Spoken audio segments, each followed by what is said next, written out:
New York City when it was just in our land, 'cause I'm a Stone Age man. Hello and welcome to another exciting episode of Two Drink Maximum. We've got a very special episode today. We've got a special collaboration that we're going to get into today. Ooh, collaborations. I love collaborations. Some great collaborations in history. Peanut butter and jelly. That's a good one. Run and DMC. Yes. They collab pretty well. Oft forgot Run and DMC. Yeah, there were two people. It was two people. Salt and Peppa, both the musical act and the food seasoning. That's a really good one. Well, our collaboration today is with a very special group. Today we're going to talk with Dave Lennon, who is a host of Lost in the Groove podcast. He was very kind to invite us for an interview ourselves on the show. So what we have for you today is a very unique episode. We're going to join a show in progress as we peek in on Lost in the Groove podcast and share a little bit of our own episode inside their show. Yeah, it should be fun. It was a blast recording, and I hope you guys have a blast listening. So before I make too much awkward lip smacking noises on the podcast, I think we should probably say we are drinking gin and tonics today. Yes, we are. And that was your choice, Dave. So if you wouldn't mind, just tell us, do you have a connection to the gin and tonic? Is that a special drink for you, or what made you choose the drink? So I'm going to pour myself one actually right now. So the story of the gin and tonic. I went through a religious crusade in 2017. I went through like a sabbatical of figuring out my sexuality and what I wanted to be and who I wanted to be as a person. And I moved to Israel. One of the weirdest things experience of Israel was not actually meeting Israelis, was meeting people that were British. I met a lot of British people in England, not in Israel. And one of the first gentleman's drinks I was exposed to was a gin and tonic. And I remember his name was Brian. And he was this, London posh, he wore a nice suit. Savile Row suit. Yeah. Okay. Yeah. He was a wonderful man. And classically British. Classically British. And he made me a gin and tonic exactly like this. It was made with the Schweppes. I'm saying that correctly. Yeah, Schweppes. And Beefeater. It's a fun word. It is a fun word. Schweppes. God, I got to stop. They might actually charge us for using their name in this podcast. Schweppes sounds like what the Nike symbol looks like. You know what I'm saying? It looks like that's what it should be called. Oh, yes, look at the Nike exactly. Yes. The Nike but I basically had my very first gin and tonic was like this, was with a Beefeater, dry gin, and the tonic water and lime. I actually have it with lime, not lemon. And I just fell in love with it. It's so simple and it's so refreshing. And I don't care it's such a gentleman's drink, but it's like, this drink just makes me happy. It's just like a drink that just always has made me happy. That is the important thing too. Do not let anybody ever push you around and tell you that you can't drink gin and tonic because it's stuffy or anything like that. And I might be the person telling you that gin and tonics are stuffy, but you go ahead and drink them. Don't let him get in your way. Yeah. My dad, not really a drinker, hardly at all, but it was like a weird tradition that anytime we'd go on family vacation, out of nowhere, he would just buy a big bottle of gin and tonic. And every time he'd make himself a gin and tonic on vacation, he'd make a point to look at my mother and I and go, I earned this. And he would drink it. So it's my dad's drink of choice is a gin and tonic, but it seems to be exclusively on vacation, not at home. Can't enjoy them at home. We have to be somewhere, some island, some beach, whatever. I'm just going to start doing that every time I have a drink now. It's like, I earned this. I earned this. And you got to look like you have like 1,000-yard, like I've been to war stare. Yes. Yeah, I earned way this. up and forever. Well, that's one thing. Well, cool, dude. Well, thank you. Yeah, of course. Thank you for sharing your story there. That's neat. Yeah, of course. And that's like the thing that I really I wanted to point about this earlier was the idea of the 2-drink maximum. The idea of having a drink on a podcast. And I'll be honest, one of my first experiences of drinking on a podcast was with Joe Rogan. But I love this idea of instead of just being just whiskey or it's just everything. It's just we have one drink and we talk about it and then we move on to something else. It's because there's a lot of different drinks that are out there. There's like, different flavors and different stories behind it and what people like about them. And yeah, alcohol is cool. All right. There's always Yeah. always the different memories that are connected, because you just shared obviously your memory. Like, you don't get that from a lot of people, because a lot of times it's like, hey, what are you drinking? And it's a lead into whatever conversation that person was aiming to happen. But if you're like, tell me why you're drinking that, that's a whole new can of worms for everybody. And it's really interesting to see what people attach to the different drinks and just the moments in their life that they're connected to. It's where memories are made. And there's sometimes. so many. For sure. I mean, that's one of the things that we said earlier on in the show, on our show, was I don't think you've ever had a really meaningful conversation with anybody over a glass of water. That's never happened, right? It's the meaningful conversations you have in your life that you remember. They were with a drink. They it was over a glass of wine by a fireplace, or it was a beer after a long day of work, and so that's kind of what we were going for with just trying to do that. And the cool thing is, I mean, as you pointed out, there's so many different types of alcohol. There's so many different mixers. There's so many options that it's theoretically possible, if you were so inclined, you could never have the same drink in your life, right? You could literally drink something different every single time. So the possibilities are endless. If you really worked at it, yeah. Some people are actually in an entire country called Great Britain. But yeah, they're working on it. Let me ask you a quick question, though. Sure. I've heard a rumor that everybody from Israel is unquestionably incredibly attractive. I have heard that it's just like in the water, that they're just like that olive skin. They're just like incredibly good looking folks over there, men and women. Is that true? I've never been, but I've heard from a few different sources that it's like there's a different breed over there. There is some truth. And I'm here about it to share the tea. And spill it. So the thing is, I'm Middle Eastern. My family, we are Sephardic Jews. We originate from Spain. My family came over to Morocco. And the thing about Israelis are what you're referring to. They're not actually Israelis. Oh, okay. They're Sephardim. They're from Libya, Lebanon, Tunisia, Algeria, Morocco, Egypt, Jordan. They're from different other regions where where people of the tribe left. And when Israel formed the state of Israel in 1947, they did a lot of horrible things to the Sephardi Jews to get them to come over to the land. But what we basically did was we're going to kind of take control of all the media and network and government, which we did. So, ups and downs. It has its ups and downs, right? The point is basically the whole model fashion beauty of Israel is just Sephardi Jews that immigrated to the country. So I'm kind of proud to be part of that. Yes, exactly. Absolutely. But it is true. But it is you learn something new every day. Aren't you glad you got up this morning, Chase? I am. Yeah, I think one of the very, very fascinating. One of the strangest movies that I watched that came out recently, which was an art film, was White Noise, which came out on Netflix with Adam Driver. And I'm not gonna give any spoilers, but I will say this: Adam Driver, just my personal opinion, he's weird. I don't know. There's just something qualify weird. Yeah. It's the way he acts, the way that he acts in scenes and films. It's just, I don't know. It's just very unique. It's like when I'm watching him in a film, I'm glued.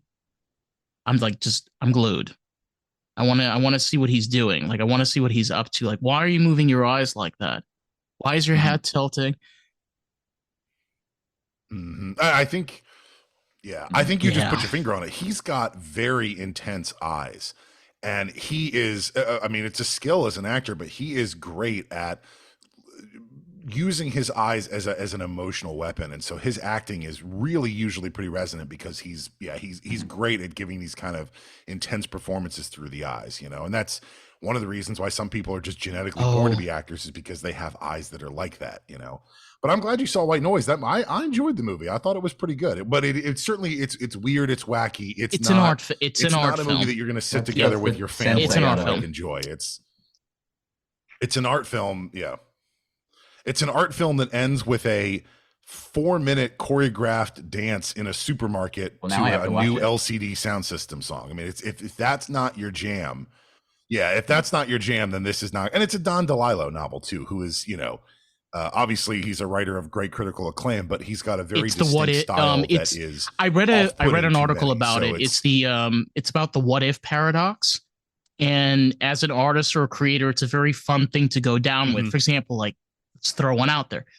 What if you had the most powerful psychedelic mushroom that has ever existed, and it can only mutate itself if you manage to split the gene correctly, but if you don't, you completely destroy the entire species forever.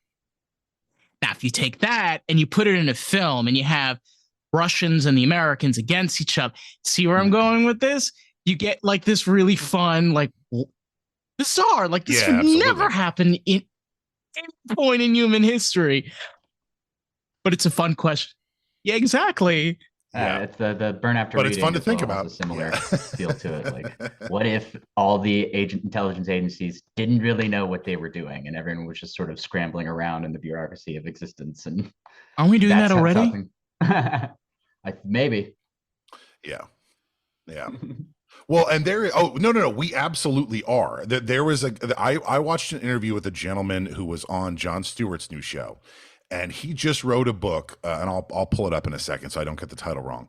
But he has been he's an academic professor.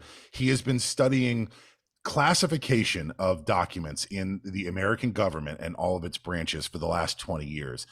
And his thesis is essentially that our system is so convoluted and so broken that, with all these things going on now with President Trump and President Biden and everybody having classified documents, it's like the amount of classification, even between departments, no one really knows what the other one's doing. The levels of classification make little to no sense. And it's like, and then they get declassified sometimes, but not really.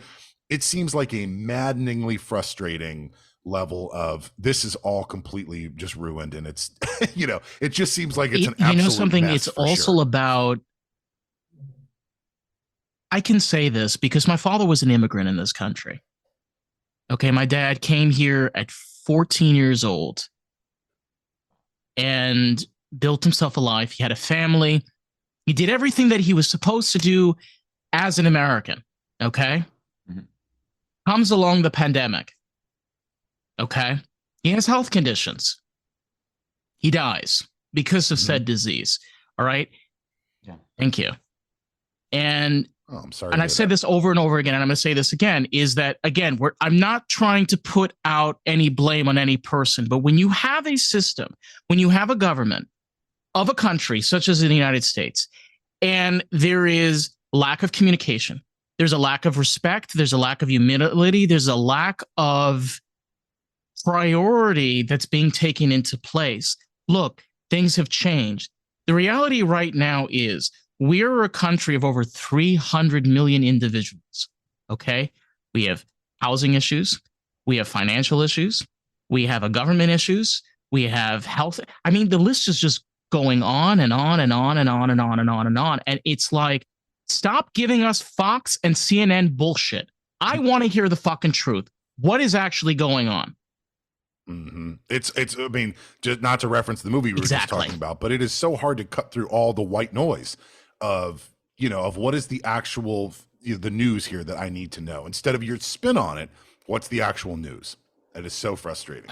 I do miss old school, like Walter Cronkite news stories of like, I'm just going to read you the event that happened and I'm not going to make a comment on it, and I'm not going to like editorialize and be like, what does Twitter think about this? It's just like, these individuals stormed this place and 5 people died or whatever. And then you as the audience had to be like, okay, do I want to learn more about that, and go and find your resources and figure out whatever details you can. But it is kind of maddening, just all the different spins on everything and how little bits of it are true or not true, or editorialized, and it's crazy. Let me ask you, Dave, before COVID and obviously the unfortunate events that happened with your father, did you ever get a chance to talk to him and see how he felt about such a common refrain among people who immigrate to this country is that they are chasing the American dream. And that is such a nebulous concept. And it means so many things to so many different people. But obviously, it sounds like your dad moved here and he was able to establish a life and a family. Did he feel like he accomplished the American dream? Was that something he was chasing for? Or do you feel like he never quite, was America not what he was looking for or expected?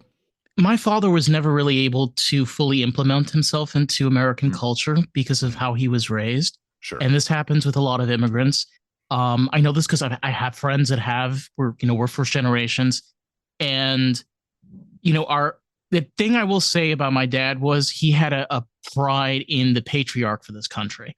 My dad was very proud to be American, and it symbolizes a very crucial part of this country, which is just like me, just like you, just like everyone that's right here having this. We're all immigrants to this country. We're not from here. Mm-hmm. We are the land of immigrants. We are a country that promises freedom, the right to free speech, the right to be who we want to be, the right to do what we need to do for our families and for ourselves. And that was a very strong component of my father's individuality as an American. Now, I was curious, how much of that, Dave, do you believe of your father's stance and belief translated into you as far as what you've done and this thing you're creating and this show you have right here?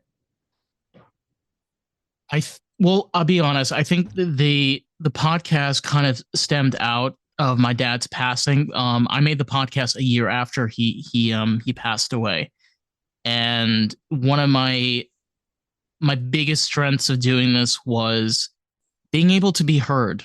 For me as an artist and a creator, and like I said earlier, I love having conversations with the two of you. This is something that I love doing on a day-to-day basis. I wanted to be able to do something that would kind of make him proud. I say that this podcast is honored by other people, but in honest truth, I really have to give thanks to my dad, because I don't think I would be able to do this if it wasn't for him. Well, I'll tell you what, dude, the first gin and tonic was dedicated to Brian, who introduced him to you, but let's dedicate the second gin and tonic to your dad. And with that, we're going to take a short little break as we refill our glasses for our second drink. Boy, that was a fun half of the conversation so far. What do you think, Chase? Oh, it's been going great. It's been a real pleasure to talk to Dave so far. I'm excited for the second half of the show. Absolutely. I'm feeling a little thirsty, so let's go refill those glasses, and we'll be back in a minute. Thanks, guys. Charmed. I think I've seen that. Indeed. Yes. Now I'm bored. And I was like, what? Glorious. Good for Vincent Price that he was able to just call that out, man. Yeah, what a legend. Would you like me to tell you a spooky story? Like you were saying, that's the thing too, and this is especially when we're kind of the indie, we're kind of like the new general way of entertainment that's coming out, which is podcasting. Mm-hmm. We were saying what's the equivalent that we have today? I mean, to be honest, maybe we are the equivalent. Maybe Perhaps. We are what was 20, 30 years ago. We're just a different version of it.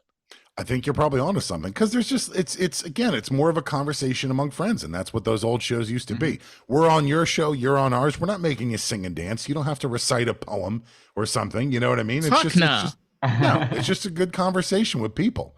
So maybe you're right. Maybe in a weird way, podcasts are kind of an avant-garde medium that harkens back to the older days. Nice. We could be wild. We really made it whenever we get a live band on the side. Yeah, yeah. That's my all we need is one drummer just for rim shots. But right. Just get Questlove in the background. That would be awesome. That would be wonderful. Or even better, you could just get an animal to do it, right? If you could get a monkey with a little drum, that'd be even better. That's the height of comedy. A seal. We can get a seal with the little any animal not doing an animal thing is the height of comedy. Yeah. This monkey's in a suit. Ha ha ha. Wow, that just reminds me of the 60s. It's so bizarre. So here's my experience with comedy. All right. And it's probably very old. One of my dad's favorite comedy shows was with a man that probably most people that listen to this podcast has never heard his name. His name is Jackie Gleason. Mm-hmm. He was a famous comic. He starred in the Jackie Gleason show. He did The Honeymooners.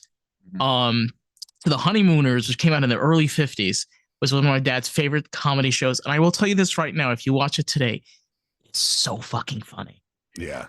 It is funny. One Also of these very days, Alice, problematic. to the moon. To the moon, Alex, to the moon.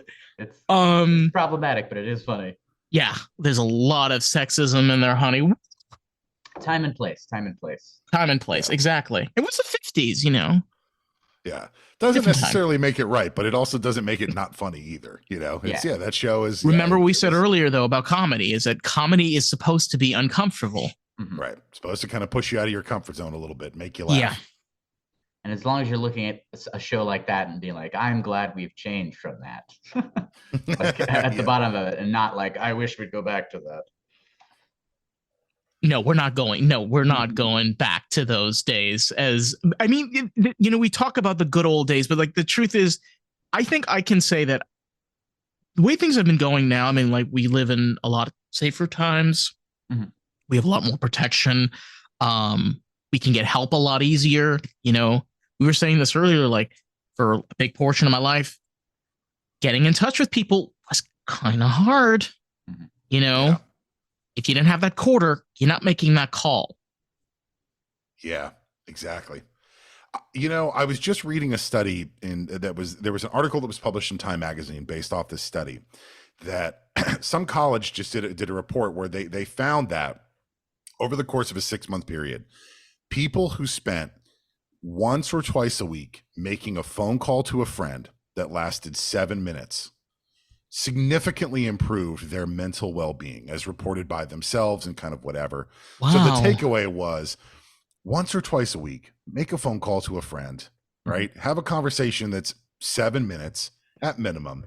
And dramatically, people seem to have more stability and mental wellness, and just feelings of happiness might not be the right word, but just feelings of kind of overall well-being by getting in touch with people for 7 minutes at a time. So I thought that was pretty interesting. And it's a good reminder to, we live in a busy world, but don't let the fact that we're all busy get in the way of the fact that you still want to contact people and get in touch with people that you love, that you care about. Or if you have the ability, invite them onto a podcast, have a conversation that way. That's true too. Yeah, that's absolutely true too. And believe it or not, and for anybody that's looking for some inspiration, I did that with a best friend, just like the two of you did. I had a good friend of mine, Carissa. We made a segment together. We call American Groove. It's all about stoner culture. We do it on Lost in the Groove. We do it every single week. Just with that type of mentality, we said, look, we talk every single week. I said, why don't we have a conversation with people about it? Let them be a part of it. And it's really, I'm saying this and I mean this. It's so important to have a connection in your life.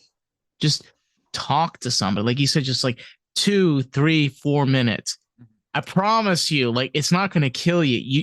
It's so important for us as humans to be connected. Absolutely. And to hear each other's voices too.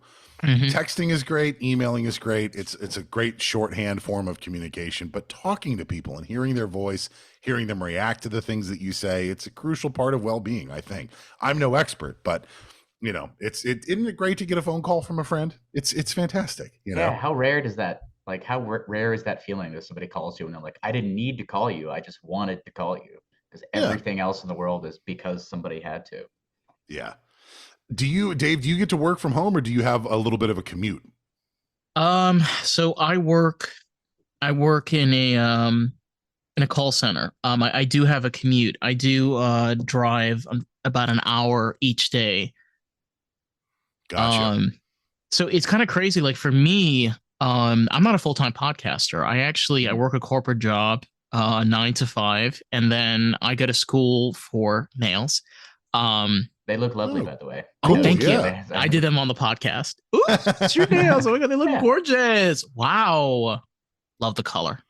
Love you. the color. It's Mine like- are decidedly less festive than you guys, but I did just get a pedicure with my wife a week or two ago, and it's Good those for are fantastic. you. Yeah, I love them. Oh man, Shane is There you- apparently the straight man of the segment here. You know I what? guess so. By default, I guess I am. Yeah. But you know something? I think it's so important, especially for any guy. Pedicures and manicures are so helpful. It's not just about beauty. You know, like for example, like if you can do it yourself, believe it or not, any guy can give themselves a manicure if you have the right tools, and it literally just takes 10 or 15 minutes. It's like brushing your teeth. You know, if you're gonna brush your teeth, you have nails, take care of them. Right. Exactly. A little goes a long way. Exactly. Fun fact that I learned whenever I started painting my nails: nail polish was actually originally invented for men going to court. Yes. Really? What? Why? For fancy. This is the time where they used to wear the big puffy outfits and crazy wigs. And the wigs, yeah, the barrister it's like, wigs, yeah. I'm so fancy that I don't have commoner nails. I have crazy painted nails. I don't know the logic behind it, but at some point it flipped from being like a courtly whatever to this is women paint their nails. I don't really know the history on that. Interesting. Yeah. Because the thing that because now it's like, I'm going to go back and like watch some movies and like any that have like courtrooms like that. It's like, do they have painted nails? Is it historically accurate? Who knows? Well, Why they wear those wigs? So if we want to have a conversation about fashion in general, listen, honey, you won't express yourself whatever goddamn way hell you want to, because what the industry tells you, honey, it's just all about money. Just go to the thrift store, have some fun. You want to wear little furs, honey? Wear furs. You want to wear a little corduroy? Goddamn, wear some goddamn corduroy. Life's a little too short to not do the things that make you happy. I think Fuck as long yeah. as you're not doing anything that's hurting anybody, do what's making you happy, because it's life is a little too fleeting. And if nothing else, we all learned that through COVID, didn't we? I mean, it's just you never know. And so it's do what makes you happy. The one thing that I will protest against for the rest of my life, however, are bucket hats. Yeah, those should I'm have not on the died in bucket hat. 1993. Yeah. It took till 2003, honey. Well, I don't know. Have you guys ever seen Matty Matheson? He's an online internet. He's a chef, but he's an internet personality. He makes cooking videos. They're fun. He yells and screams a lot, and he's just kind of wacky. He's the only dude that can pull off a bucket hat, as far as I'm concerned. But he's the only guy that gets a pass, in my opinion. You have to be a fly fisherman in the wilds of Colorado. That is the only person that I allow to wear bucket hats. Yeah.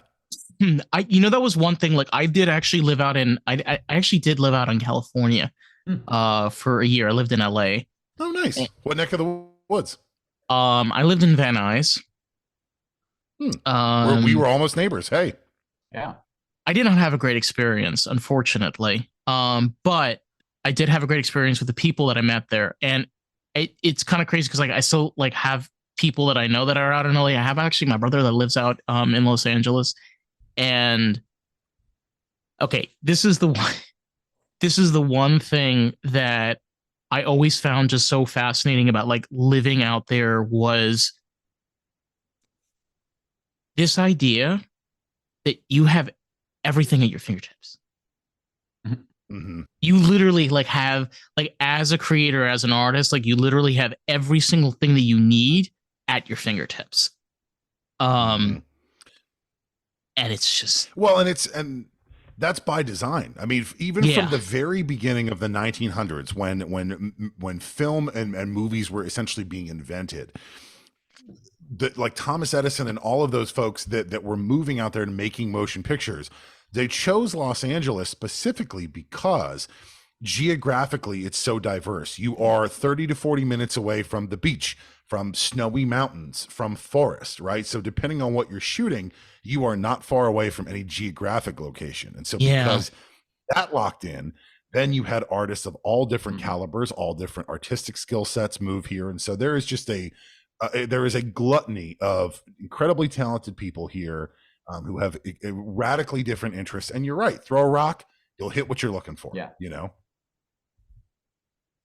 But yeah, I was happy with my experience that I had there, but I'm just one of those people that like, I am, the way that I kind of describe myself is that I have a very 70s aesthetic. I live a very 80s lifestyle. And I just like to keep things on the down low. So like, kind of my general future of living is kind of country, I need a little bit of a lake. I need a little bit of property, you know? I hear you. Piece of land to put your name on. Yeah, exactly. Yeah. Yeah, trust me, it's hard to find in Los Angeles. My wife and I are currently trying to buy a house, and buying land is not cheap out here. It's not. Sure. It's very expensive. Everybody wants to be here, and everybody wants to own the property here. Yeah. Although I do believe that LA now is a distant third in terms of real estate prices from New York, who's number 2, and San Francisco, which is like number 1 by a wide margin. It is so expensive. If we want to go with this is crazy because we did an episode of Harvey Milk with Carissa last year, and it was amazing. We got the Harvey Milk Foundation. They actually they reached out, and it was so cool. It was amazing. And the thing that and me and Chris, we literally broke down on tears having this conversation, was she said what happened to San Francisco? And even now, I it's a hard conversation to have. It's heartbreaking. Yeah, it just so got cool. Heartbreaking. It got too cool. Yeah, it's this incredible tech industry. Dude, this is a city that was built by artists. It was built by artists after the earthquake in the early 1900s, and now it is so expensive to live there and it's so impractical. It's it's a part of the art world that can no longer exist and function and operate normally. Right. It's hard to accept. Yeah. And it seems like a weirdly diverse, a dichotomy of it's so expensive, and yet cars apparently get broken into with some regularity. Mm-hmm. It's just, it's a great place to visit. We can all agree on that, at least. Yes, it is. Yeah. It is very a wonderful lovely place to visit. So Dave, to move us towards wrapping up a little bit here, I was curious, what kind of world, we're talking about San Francisco being built by artists. If you could build a world for creatives, what would that look like to you? Good question. That is a great question. I think a world where, a place where we can come together and have an open conversation, where we can sit down and say, I believe in this because of my faith. I believe in this because of my family. And we're able to separate those ideas and say, look, you want a safe place to live. You want good things in your life. You want your family to be healthy. You want to be healthy. We all want the same attributions. We want the same goals. We want the same focuses and opportunities like everybody else. So the message I give as an artist is, if we are the people that represent the weirdos and the freaks, the people that are different and the people that are strange, the people that are outspoken, and they open themselves to different opportunities and see themselves for who they truly are, all it takes is a conversation. That's how you create the community. Absolutely. That's right.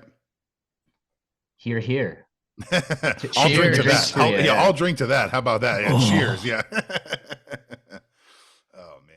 And with that, I think that's going to wrap us up here today. That was a great episode, Chase. Again, thank you so much to the Lost in the Groove pod for having us on. What a blast. Yeah, thank you so much, Dave Lennon, for having us on. It was a really great conversation we had with you. Indeed. If you want to keep up with Dave Lennon and the Lost in the Groove podcast, you can find them on Instagram at Lost in the Groove Pod.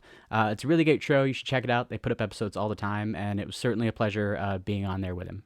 Thanks again to Lost in the Groove for having us, and please follow those guys. They're fun. Their show is great. And speaking of great shows, we think we have a pretty great show too, and we are available wherever you can find podcasts. Please give us a follow, give us a like, give us a little review. It helps build the show, and we really appreciate it. So thank you so much in advance, and this is going to wrap us up for another episode. Chase, what do you think? I think it was great. I'm excited for the next ones to come. Thank you, everybody, for listening. We'll catch you next time. Cheers.